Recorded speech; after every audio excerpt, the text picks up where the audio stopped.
Checking out, checking in. It's D&B Spotlight. We're literally with the Messiah, Andy C. What a guy. Good to see you, mate. What the hell? How you doing, all right? Doing all right. So we just had a quick chat with Tom. He's local to us. You can probably tell by accent. Accent? By accent, exactly, by never accent. went on, You need to get used to it. You're playing against us next season. Come on, you East London up to Bolton. definitely. Brilliant. Now, you play Parklife. I'm pretty sure you play every year. Yeah. Pretty much. Luckily. Yeah, honestly, because I've been coming here for 10 years and I've seen you every single time. Oh, mate. Remember closing set 2017. Mega, that's when main stage used to be down there, I think. Yeah, we was I think in some like a bunch of some weird scrapyard kind of setup. Oh, I remember you that, yeah. do like a 2-hour set, a massive mosh pit in middle. There we go. Yeah. You was getting better. I was right in the middle. Of course I bloody were. Come on. There we go. Now, arguably the biggest DJ we've ever had in the scene. Who should we be looking out for now? Well, I mean, look at the lineup today. Do you know what I mean? We got Headaches on right now. Boo was on before him. We had Kane on that one was in before that. We got Kamo after. I mean, there's so many people, right? Quite a few Northerners nowadays as well. What's that? Quite a few Northerners nowadays. Well, you know what? It's not only nationwide, it's worldwide. Worldwide. And that's the beautiful thing about our scene. I was just saying to my mates, they're like, oh, where you been? I was like, last weekend I was in China and Taiwan, and it was just insanely big. Like, you know, like, went to China and played this show. There must have been 20,000 people. They knew. I was the only drum and bass act. They knew all the tunes, and it was insane atmosphere. And then the next day went to Taiwan, and that was just like the same. Like basically water cannons, like flooding everybody. What you know, the we have got pyro here. We've got CO2 and all that. Over there, they've got water cannons. So that'd be well better though, wouldn't it? Especially when you're boiling. I mean, so they do it, and then everybody rings out their t-shirts while the tune's playing, and then they go again. And it's like, but the crowds are giant, massive, you know. And then beautifully, I went to Margate last night. You know, back down in the UK, see some old school heads there, played an extended set, you know. And now we're outside in Manny, and it's sunny for the first time ever. That don't happen, honestly, does it? I'm like, are we sure we're up in Manchester? We pissed the bed last night. Like I've ended up in Essex. I'm like, you know, the sun's out. But no, it's fantastic. I mean, like you say, I've been coming Parklife so many years, you know, and it's always great to catch up with people. The mad thing about our scene is you've just reminded me about 2017. So some people I only see once a year. But we've all been on this journey we're all going about our own journeys in the scene, but we're all part of this beautiful world of ours, you know what I mean? This beautiful thing that's gone completely global. So we've all got so many stories to tell, and it's like you've just seen them last week.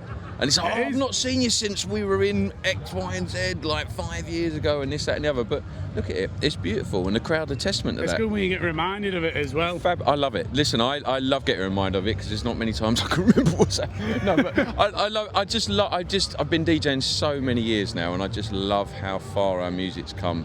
And for me, it's bigger than it's ever been. Definitely. How come you've now made the switch from vinyl to digital? Well, I did that a fair few years ago.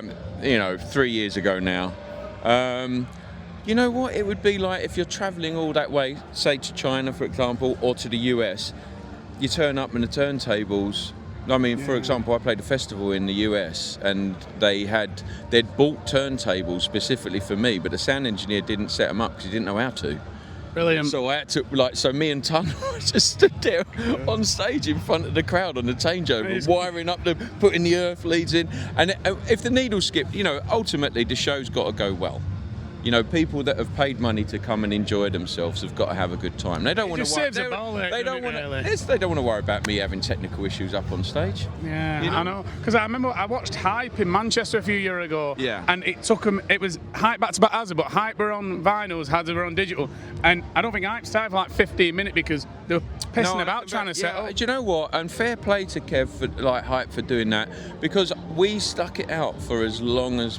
You stuck it out definitely for as long as honestly, possible. and then actually, funny enough, I saw Hype. I think we was doing a gig, and he was on, and I was like, "You're on CDJs?" He's like, "Oh, I had to," and I was like, you know, that kind of sort of like maybe I can as well, you know. But he was on like Serato, and then to the laptop. So what we did, I went Tractor for, you know what I mean? Yeah. Vinyl and dubs, Tractor, CDJs. Yeah. But to be honest with you, the beautiful thing about now is like on the road coming up here today, I've been sent tunes You got a USB, overnight, you stick 'em and I'm straight like, on. right, put that in the Let's get 'em set, on. put that in the set, and it just makes everything exciting and immediate. I bet it helps you actually hear more new tunes as well quicker because you just set Honestly, them instantly. I do, and I always listen to everything. I get DM tunes, I get given USB gigs. I listen to everything because that's how you discover new artists. Do you know what I mean? That's the only way you discover new people. For example, Sub Focus, his friend Jack gave me a CD. I played a gig in Maidenhead in this tiny little like pub club back in the day, and he gave me this CD, and I listened to it in the week, and it was just incredible. And it turned out, and I rung the number, and it was Sub Focus. That's so and mad. that's how I signed him to Ram. That is and mad. and that's how you discover people, right? So you've got to listen to everything. And the good thing is, like, there's always fantastic, amazing new artists out there. It's always evolving, the Keep your ears sound. open, you know? It's always evolving. Always evolving. And what's your advice then for upcoming DJs, producers, artists in general? Well, for anyone that's always, caught my ear or really made the splash, they're not trying to copy other people. Listen, you can take take inspiration, most definitely, because we all use all kinds of musical inspiration. We want, I want a tune that goes like that, or I want a tune that sounds like that. But adding your own spin on it, at a bit of a unique nature, just thinking, how can I just do that a little bit differently? And that's always going to, it's not easy, trust me. But that's always, for me, over the years, the ones that have stuck out, whether it be we signed Subby, Chasing Status, Wilkinson, all these amazing acts that have just had something about them. We had a chat with Wilkinson earlier, and he would tell us about this upcoming producer from New Zealand, and then so did Rob Dimension as well. So because of all them big rays that are going on there, it's proper influence in the New Zealand sound. is insane. It's like we go there every time, and it's always completely reinvigorating for the soul, because it's a beautiful country. There's only 5 million population. Is that it? But in terms of the ratio of people that go to raves, if it was the same in the UK ratio, we'd have about 100,000 people at every drum and bass gig. What the hell? Everyone goes out and That raves. is mental, isn't it? Is it a bit, I love it. Is it a bit like Belgium then in a way? Because Belgium proper and, love D&B, and don't they? Czech Republic. Oh as yeah, well. yeah, where they do Let It Roll. Let it roll. Yeah. I mean, we have it everywhere we go, don't we, lad? Come on, Hack. Come on, look, he's all happy. The sun's shining when I'm up in Manchester. That was D&B Spotlight. Seb Red, Andy C. Thanks for having us, man. Absolute Listen, we're pleasure. gonna go on